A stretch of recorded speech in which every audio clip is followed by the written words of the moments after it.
Magandang gabi po. Ito na naman po tayo. Magluluto po tayo ng espesyal po ngayon. Kasi ngayon ho ang huling araw ng 2013. Papasok po ang 2014. Alam niyo naman po ang tradisyon ng mga Pilipino. Excited magluto, excited sa lahat ng bagay at paghandaan ng darating na bagong taon. Ngayon magluluto po tayo ng kare-kare. Ito pong kare-kare ay special po sa akin to. Kasi po, naiibang putahe. Katulad po ng, naglagay po ako ng, talagang nagsangag ako ng bigas. Ang bigas po, isa sa pampalapot po at pampalasa po ng kare-kare. Siyempre, natural po yan. Natutunan ko po yan sa nanay ko. At, hindi po mawawala ang tripes. Ito po yung, kung tawagin sa atin ay tuwalya ng baka. Of course, ang special po ng ating ingredient, itong oxtail. Yan po, nilaga ko na ho yan at napalambot ko na may kasamang luya. Kaya hindi ho maamoy sa bahay. Pero hindi po natin maiiwasan, pag nagpalambot po ng tuwalya, ay yan ang nagbibigay talaga na hindi magandang kanais-nais na amoy. Pero subalit, kahit may amoy, yan ang nagpapalasa at nagpapasarap sa kare-kare. Okay, ito po yung mga pangkaraniwang Ricardo. Katulad doon ng green beans. Ito ho yung sitaw. At syempre po, bok choy. Pwede ho sa atin gamitin ang pechay. At syempre po, meron po tayong talong na hiniwa ko kasi haba din po ng bok choy. At sasamahan ko rin ng malalaking hiwa ng pechay. Ito po ang naiibang klaseng pechay. Pero yan ay pampadagdag ko lang po yan. Siyempre, sa umpisang pag-isa, maglalagay ako ng luya. Alam nyo na ho yan. Bawang, sibuyas, at lalagyan natin ng peanut butter.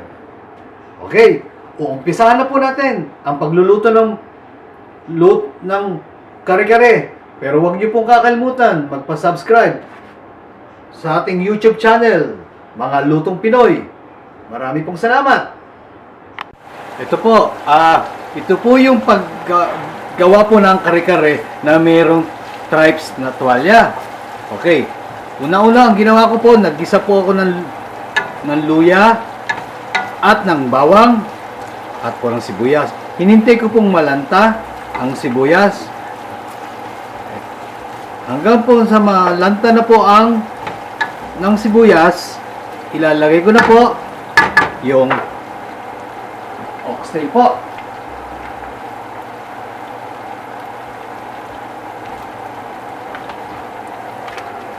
Yan. Ito lang.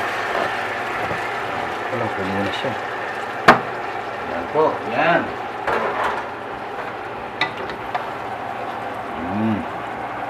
Tingnan dito. Yung oxtail na yan. Naku, napaka. Yung oxtail na yan. Kasi ko na.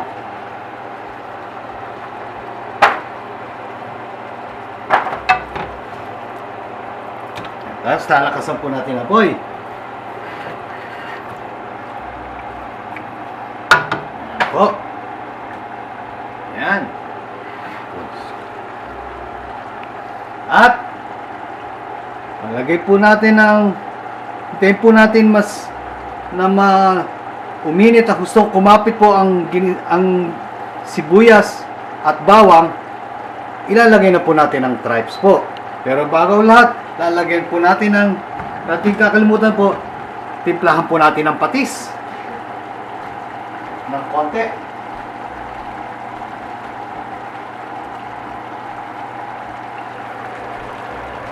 Tatandaan nyo po, ang paggawa po ng kare-kare, hindi po kailangan ma-eksakto ang lasa kasi po dahil may kasama po itong bagoong na alamang.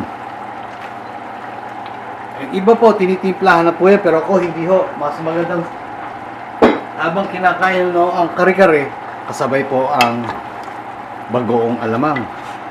Ito, haluin po natin. Ayan.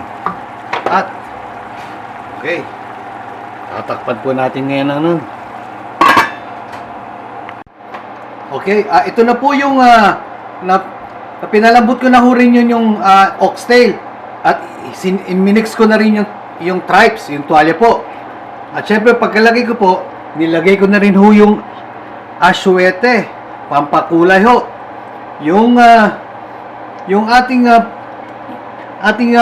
sunog na bigas na dinurog ko, isinama ko na rin kaya lumalapot na po siya. Okay. Ngayon po, ilalagay na po natin yung gulay. Ang gulay ho ang pinakahuling lagay na ho niya.